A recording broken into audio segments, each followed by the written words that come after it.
Hey there everyone, it's Wonder Librarian here, and as most of you probably know from a lot of my other videos, I'm a huge Muppet fan. So we obviously are dealing with a little bit of a tragedy this week. So MuppetVision officially closed on June 7th, 2025. But what I will say is that it was a beautiful showing of all kinds of Muppet fans came. There was actual Muppets there. I saw Animal, I saw Gonzo, I saw little Tiny Tim. From Muppet Christmas Carol, all kinds of stuff. So I can show some pictures of that here. Another thing I can say is that there was a really awesome panel of some of the Imagineers that originated MuppetVision from back in the day. They were able to do a panel a couple of days before, so that was put on by Walt Disney World News Today, so thank goodness for them for putting that on. And also Steve Whitmire, who played Rizzo, he played Bean Bunny, he played Waldo, and then took on the voice of Kermit the Frog after Jim Henson passed away. He was also there for everything. So I've watched the panels a few times, and I'm just going to kind of go over some of the really cool highlights that I noticed from those. There's also some never before seen, or at least that I couldn't find online, concept drawings that they shared during the panels, so we'll go over all of that, and we'll enjoy some more Muppet fun together. So let's get into it.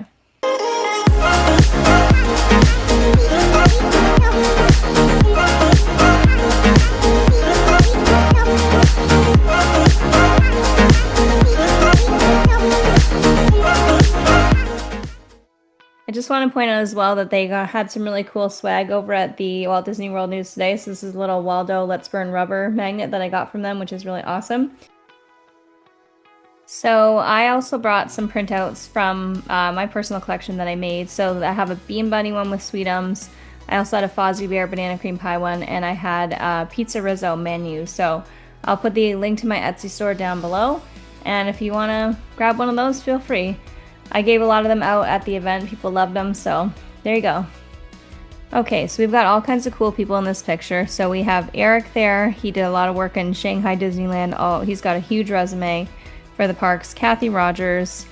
She did project management, and she was executive creative, I believe, on this team.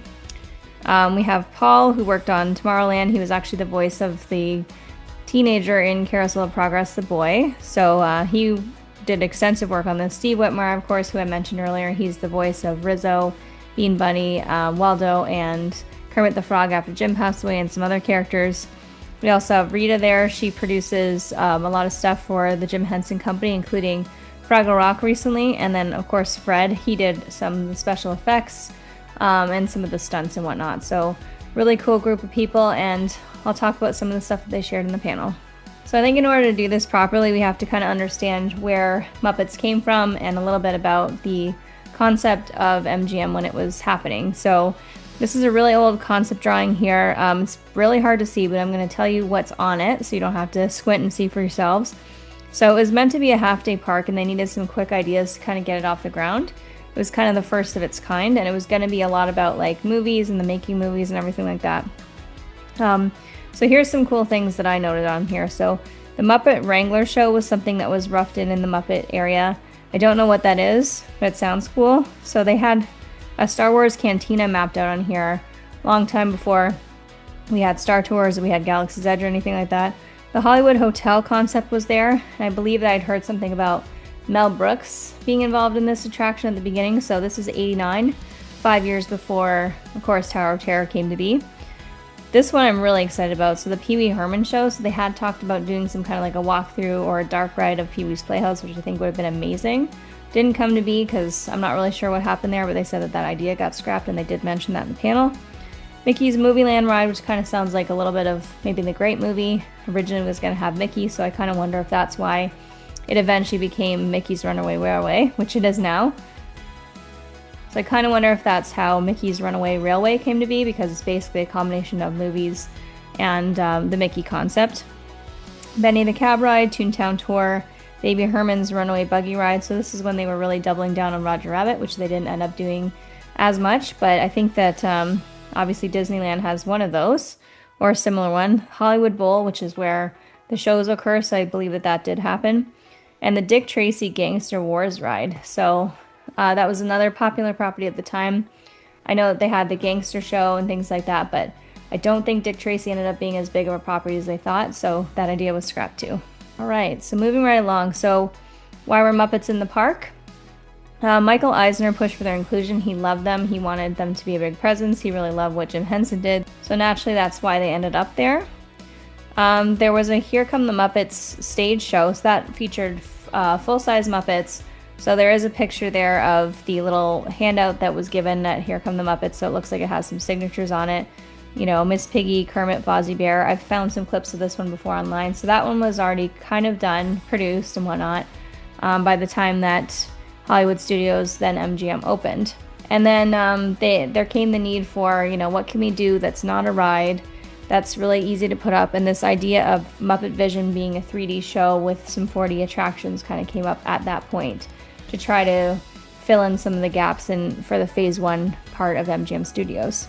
So it was fast, affordable, and a high-quality attraction, and it was going to be 3D film, animatronics, 4D effects, and screen-to-stage interaction, meaning Sweetums and all that kind of thing. And in the panel, they shared essentially that MuppetVision was shot in 15 days, which I find amazing. The pre-show was filmed second in a carriage house in late May, so they said that they didn't finish it until very late until the game. So I think the date they said was May 11th, and it opened May 16th, so that's crazy. Heather Henson, who was actually at the panel, so that's Jim's daughter, she was talking about there being a Rolf sketch that was filmed originally for the pre-show where he was just kind of doing some piano medleys and things. That didn't end up making the cut because I don't believe that Jim finished it, but I had never heard that before. I also heard a fun fact that Steve Whitmire had puppeted the third Gonzo in the pre-show, so you see like all the Gonzos that are running across the screen, and Dave Goelz had to perform the other ones, but then I guess Steve was physically puppeting one of them, so I thought that was cool because I had no idea about that either. The Miss Piggy butt shot, so we're talking about the one where she's obviously water skiing and how she kind of flipped over, and they said that was an accident, but it was so funny that they just left it in there. So I totally thought that was intentional. It seemed like it, but I guess not. So here's just a little bit about the evolution of MuppetVision 3D, so all the cool things that came to be because of it. So it was an early use of indoor projection mapping on both sides of the theater, so when the theater actually gets destroyed, it looks like it's a series of glass that they were explaining. They were all hand-painted cells, and essentially there was like the theater, like the main part, the wall, and then there was like the inside of the explosion. So it was a very complicated technique, but they were explaining about that on the panel. I thought that was just so cool that they had basically pioneered that technique for the attraction. They had CO2 bursts, arrows, muskets, cannonballs, and bubbles. There was a story that they told where I guess somebody had tripped something, and then the theater ended up with a whole ton of bubbles and water in it and stuff, and then they had to real quick clean everything up. They said it was about knee-deep high. So that just proves that things can happen when you open an attraction, but they got it all cleaned up before the guests came in, which is great. The arrows, they talked about how they're not obviously seen by people as much as they wanted them to be. So people consider them to be an Easter egg, like, oh, did you see that there's arrows? And people kind of notice it after the fact. So that was mentioned in the panel too. Sweetum's live entrance was considered a technical and theatrical milestone. So I guess previous to this, we didn't really see a lot of interactive character stuff in 3D, 4D shows. So I've always loved Sweetums. I gave him a high five on the last Thursday before MuppetVision closed, so I'm very proud of that. They also talked about increasing the puppet size on the top, so Statler and Waldorf, Bean Bunny and whatnot, so they couldn't be exact Muppet size because they couldn't be perceived by the audience, so they ended up at 30-40% bigger scale, which I thought was interesting. It said that they had to build some props, but I think that they said that they bought those little trumpets and tubas and stuff for the penguins, and they had to very carefully put them in their flippers because obviously they can't grip and it had to look realistic, they said. And I'll share some more penguin stuff in a little bit. Also, the idea that Muppet Studios is very cluttered, it's because the rats are supposed to be the real workers of Muppet Studios, which is going to be shown in the pizza restaurant concept that I'll talk about in a little bit, but people were told, like the custodial staff was told, to not clean up on purpose because it was supposed to look a little bit messy, which I think was pretty neat, and it does look a little messy, so I get it.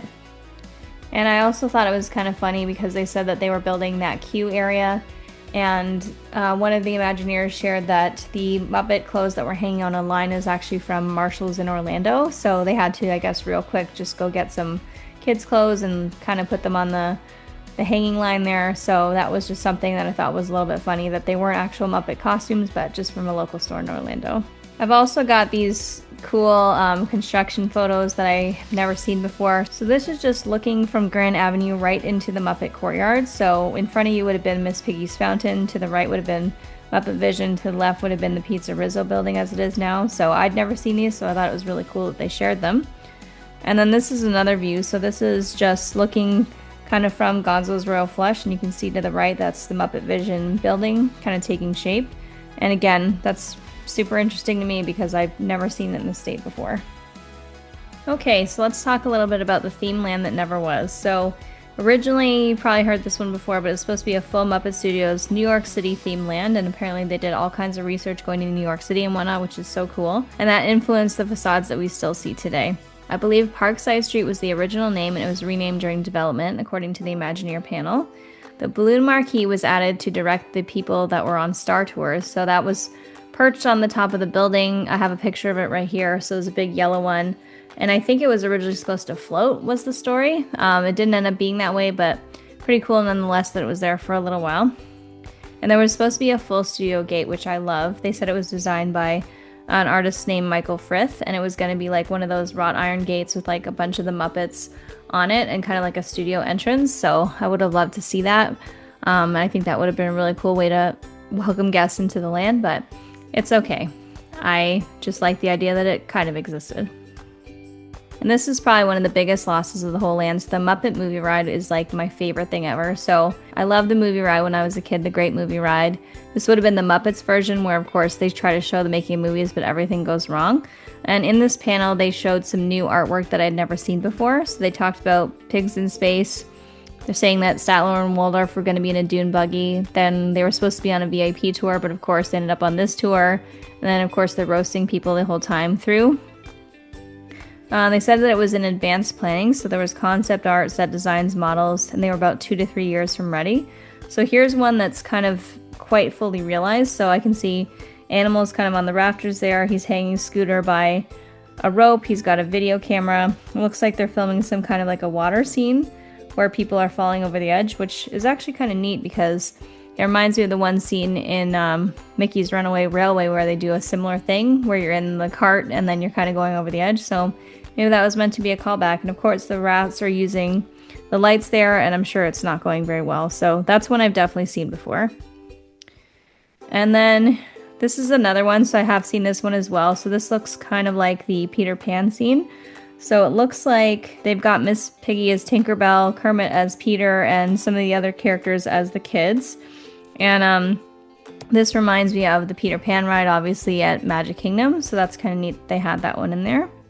This one I don't believe I have seen. So it kind of looks like some kind of a filming where they're trying out some special effects. I don't really know what movie this is, but it sort of looks like Piggy is fallen maybe, or it could be a little bit of a take on the Marilyn Monroe skirt scene because I feel like they're blowing wind up and it's trying to pull her dress up, but it's just too much and then everybody's kind of blowing away. So I'm thinking maybe that's what that was, but I think they were all supposed to be reminiscent of classic movies.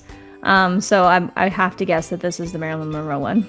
Then we've got another one here that I haven't seen either. So this kind of reminds me of, they're in a glass snow globe, and I see Fozzie's there, and Kermit and Piggy are in kind of like period clothing. It looks like they're in kind of like an embrace, and this kind of reminds me of Muppet Christmas Carol, actually. Similar outfits, and they're a couple in that one, of course.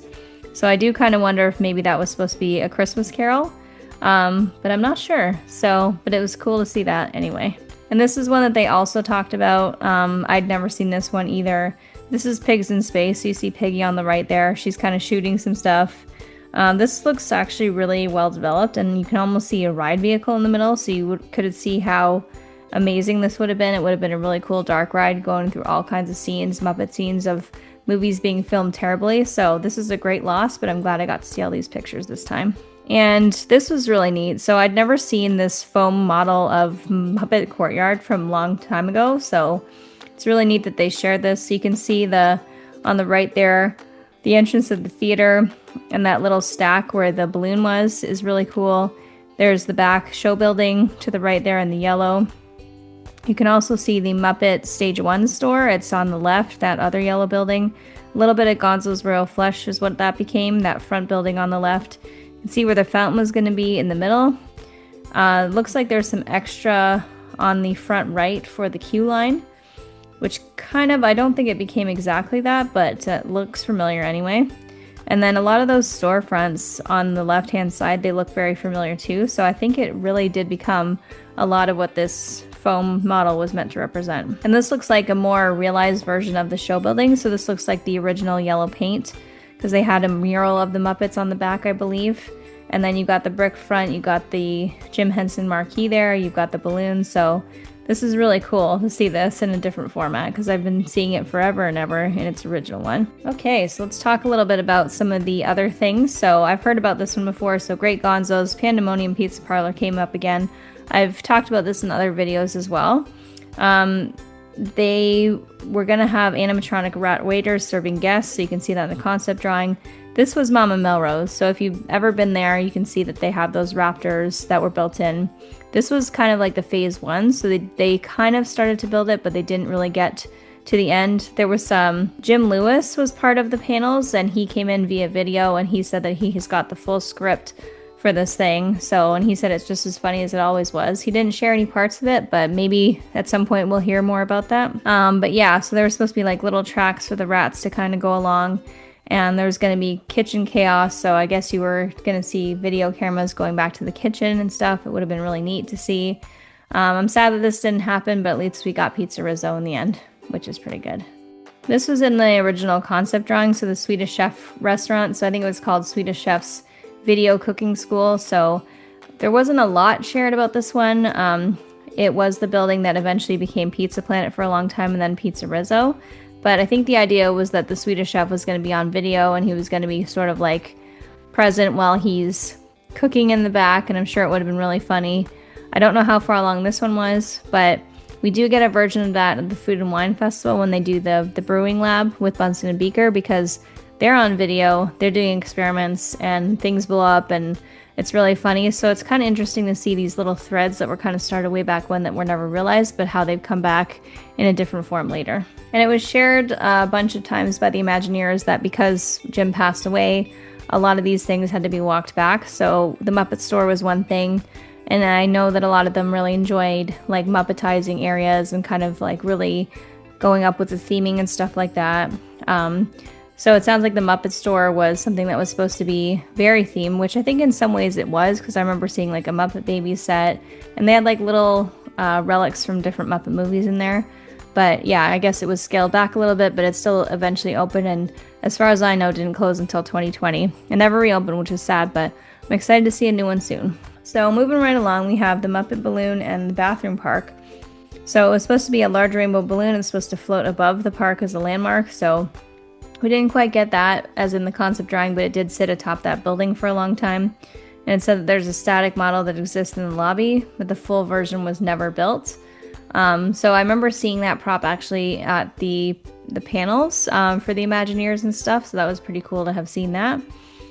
And then they did share, I forget which person talked about this, but they were saying about how the bathroom was even going to have like a little mini rat park in it, and you could hear like tap dancing and stuff, and you know, they'd thrown around ideas of like Gonzo being heard in the bathroom. So I always thought that the bathrooms could have used a little more immersion, because I'm like, you know, Gonzo's Royal Flush, right? You're like, where's my plumbing advertisements, or, you know, where's any kind of Gonzo or any kind of Muppet painting in there? So I guess those were in the plans, and they kind of got cut when everything went down.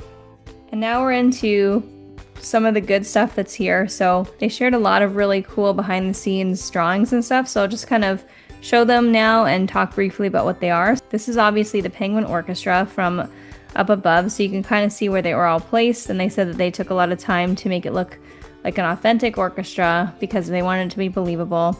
You can see like which penguin has what instrument and everything. I just think this is an adorable drawing. I just love it so much. Then this is a different sketch version of the, I guess they were getting closer to fleshing out, so you can see that some of them have the strings and the, you know, the wind instruments and things like that. You've got the cannon guy in the middle there. So again, really cool to see this. Adorable. This was something I thought was really neat. We have the actual penguin that's going to light the cannon. So he's called Eric the Gunner. I didn't know he had a name until literally this week, but there he is in all his penguin glory, and he's got his little stick ready to light the cannon.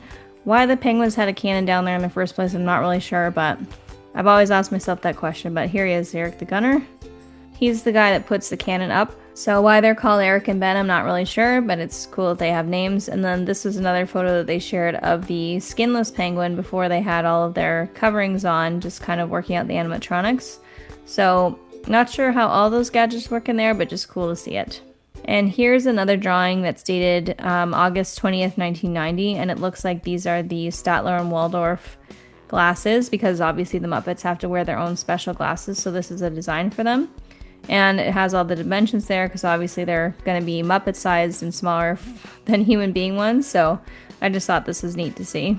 And here is the Swedish chef. So this is just a modeling of the window that's at the back of the theater, showing the chef with, I guess, projection pieces on him, and he's got his musket there ready to fire back at the penguins. So there he is in all of his glory. And then this is just showing where the projectors would be placed, and it also shows where the chef is placed there too. And it just kind of gives you a perspective of how much planning had to go into this effect, because essentially he brings out his musket and then he brings out his cannon. So there's a couple steps there.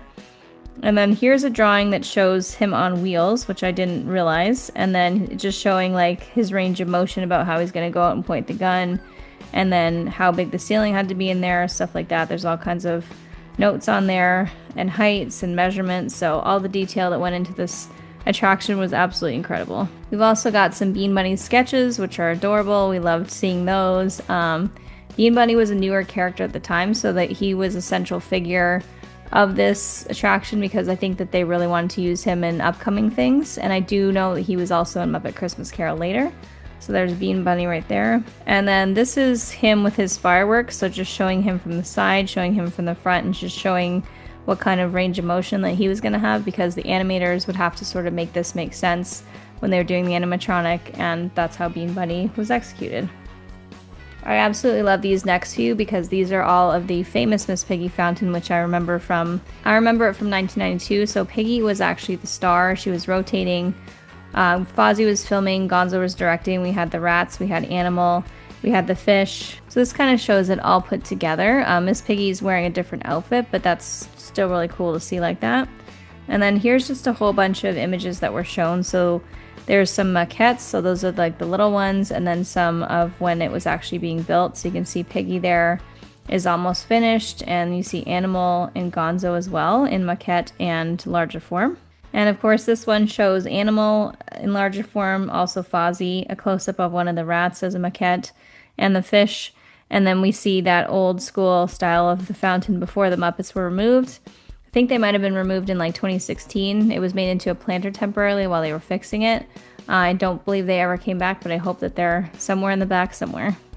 And these last few I'll just kind of show for posterity, but this is the Miss Piggy billboard that used to be up in Muppet's Courtyard. It was removed quite some time ago, but I do remember seeing it. She looks very glamorous there, and I love it. And of course, so we were treated to going to the extended queue for the first time in a long time. So the Muppet wait was about 45 to 60 minutes on its last day.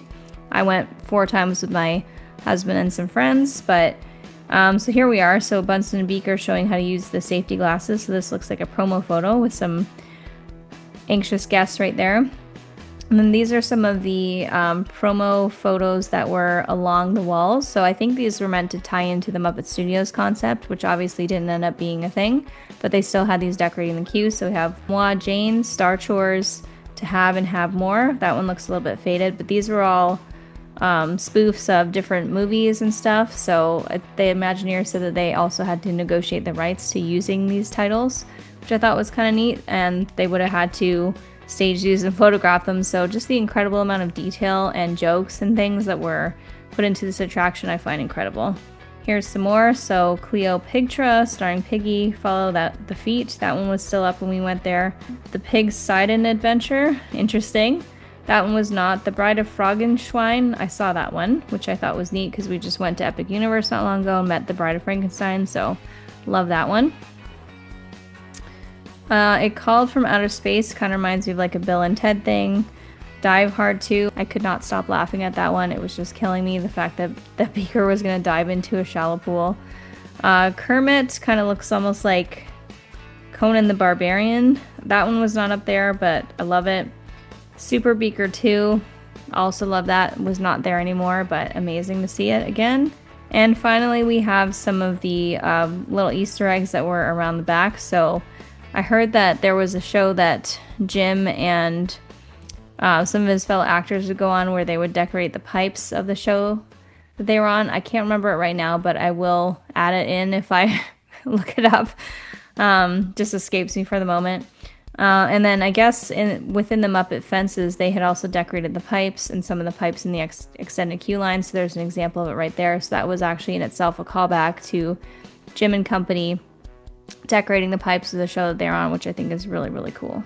So yeah, so we talked about some of the behind the scenes secrets that the Imagineers shared. We saw some notes about the things that never were. We saw some concept drawings that were really cool, including the penguins and the fountain and whatnot. A whole bunch of stuff from the extended queue.